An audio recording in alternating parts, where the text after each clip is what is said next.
é a seguinte, agora a gente vai para as não incidências. E veja, as não incidências, o tópico mais importante eu já coloquei aqui em amarelinho, ó, que nem faz parte ali do texto propriamente dito, mas eu vou botar aqui, ó. Quando a lei, a lista de serviços estabelece não incidência do ISSQN, é para nós entendermos que trata-se daquela não incidência pura e simples, que é a não incidência prevista em lei complementar. Tá? Veja, é uma não incidência prevista em lei complementar e imitada nas leis municipais, no caso aqui a Lei 691. O fato é, nunca confunda a não incidência prevista na lei complementar com uma imunidade constitucional. Então, apesar da Constituição Federal, lá no artigo 156, falar que as exportações vão estar amparadas por não incidência conforme lei complementar, a lei complementar é que vai declarar não incidência. Veja, não é a imunidade. Porque quando a Constituição mesmo cita, ó, serviços não pagam tributos de acordo com a Constituição, aí seria uma imunidade. Então a gente está aqui diante de uma não incidência, pura e simples. E dentro dessas não incidências, a primeira delas é que traz mais dificuldade para o aluno entender, eu já explico por quê. Por causa disso aqui, ó, que está escrito. Exportações de serviço para o exterior do país. Porque quando a gente fala de serviço, é diferente de falar de mercadorias. Mercadorias são bens tangíveis, podem ser tocados com os dedos.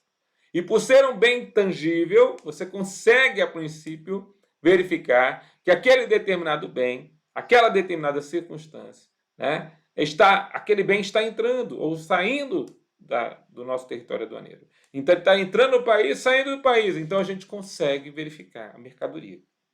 O serviço, como é um bem intangível, ou seja, eu não consigo tocá-lo com os dedos, eu não consigo, a princípio, saber exatamente o momento que ele entra no país ou que ele sai do país.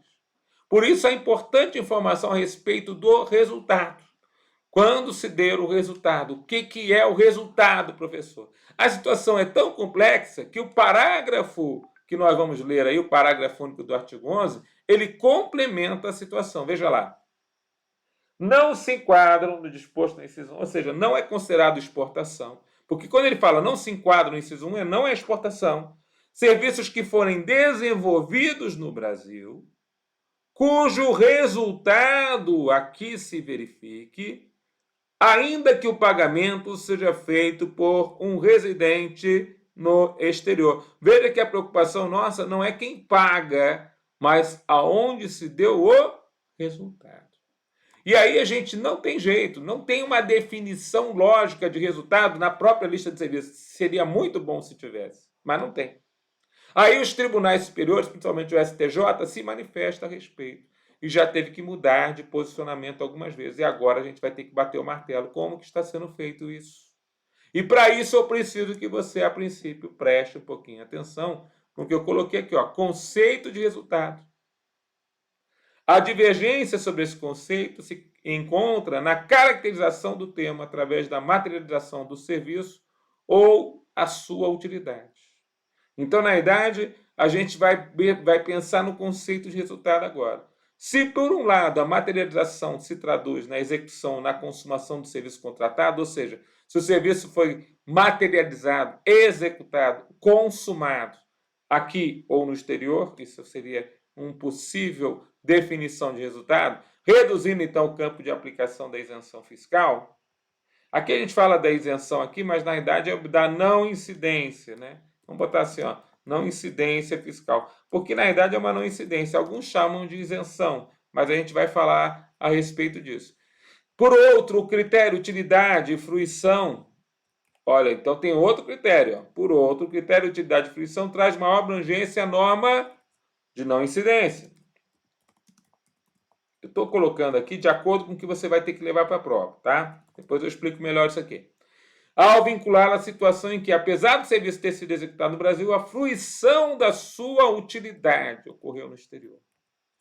Então, alguns autores entendem, por causa justamente dessa diferença de pensamento, que para você dizer que o resultado se deu no exterior, o serviço tem que ser executado ou consumado no exterior.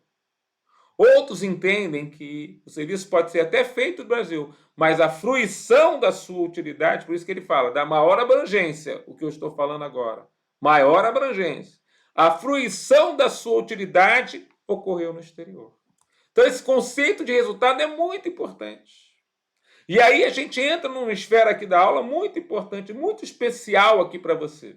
Por quê? Porque se você sabe exatamente se o resultado é de acordo com a execução, onde o serviço foi executado, ou é de acordo com a fruição, onde os efeitos do serviço, a princípio, vão realmente gerar o resultado final que a gente deseja, a gente vai ter uma diferença entre os dois pensamentos. Aí eu trago aqui o posicionamento, né,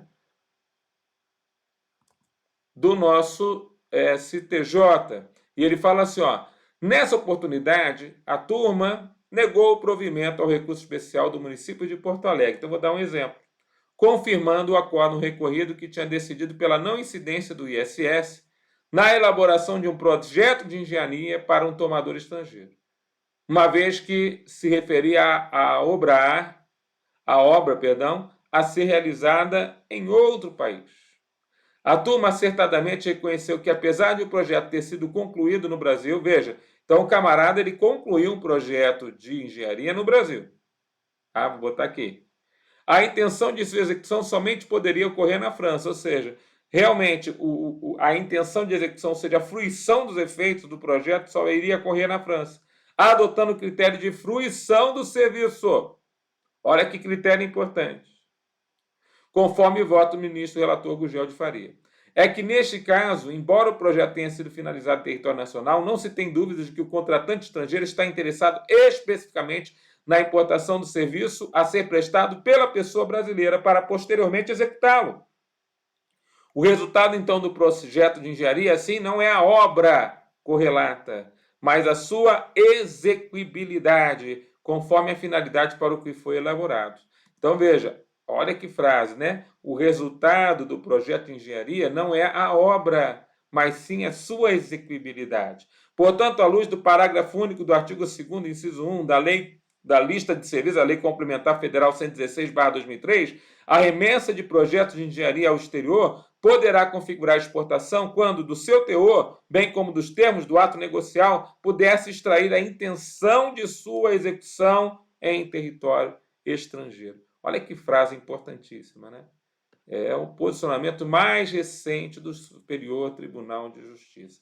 Galera, então, na realidade, o que prevalece hoje não é tanto aquilo que seria aonde vai se dar o serviço. Então, um camarada está fazendo um projeto de engenharia no Brasil, mas que vai ser executado por uma empresa que o contratou no exterior. Então, mesmo que o projeto esteja totalmente completo aqui no Brasil, o resultado para o STJ, hein, é justamente aonde se dará a fruição desse serviço. E essa fruição se deu na França, no caso aí do julgado do STJ.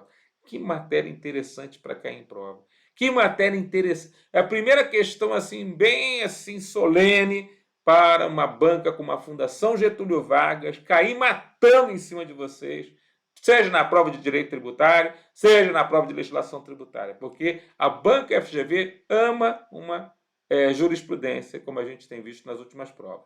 Então, veja lá, temos tanto essa consideração sobre a fruição do serviço, como o posicionamento mais recente da STJ. E aí eu continuo. Ó. O atual estágio da jurisprudência das duas turmas do direito público do STJ permite afirmar que existe a solidificação do entendimento de que o resultado previsto na Lei Complementar 116/2003, no artigo 2º, inciso 1, refere-se à fruição da utilidade decorrente do serviço e não à sua mera execução. Então, é mais amplo o posicionamento do STJ em relação à matéria.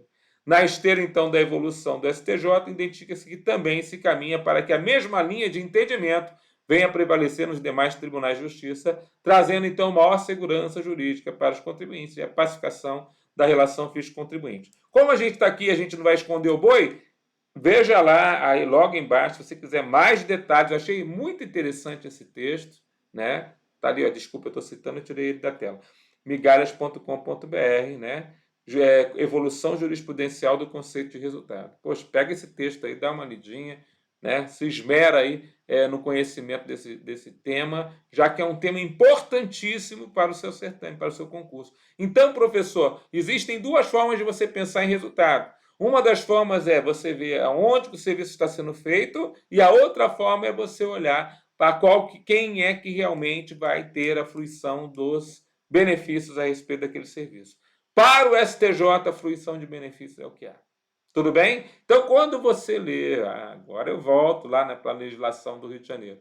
Quando você lê, vamos lá voltar para a legislação carioca. O que está previsto aqui no parágrafo único do artigo 11 não se enquadra numa exportação serviço que for desenvolvido no Brasil. Olha só, ele foi desenvolvido aqui no Rio de Janeiro, cujo resultado aqui se verifique. Então, vamos imaginar que os benefícios vão ser feitos para alguém que está aqui, mesmo que seja feito pago para alguém que está no exterior. Beleza. Aí vai ser uma operação interna, tributada naturalmente pelo imposto. Agora, se o resultado, ou seja, a fruição dos benefícios se der no exterior, aí a gente sabe que é justamente o contrário. Beleza, pessoal? Precisava falar dessa forma comigo, Tudão? Claro, meu querido. Claro! Se a gente não tem um conceito bem assim específico sobre resultado, a gente fica ali viajando naquela determinada situação. E é isso que eu não quero. Eu quero que você, a princípio, tenha um conceito de resultado importante, vigente aos tempos de hoje, aos tempos que eu estou gravando esse vídeo de 2023, para você poder levar para a sua prova. Tá bom?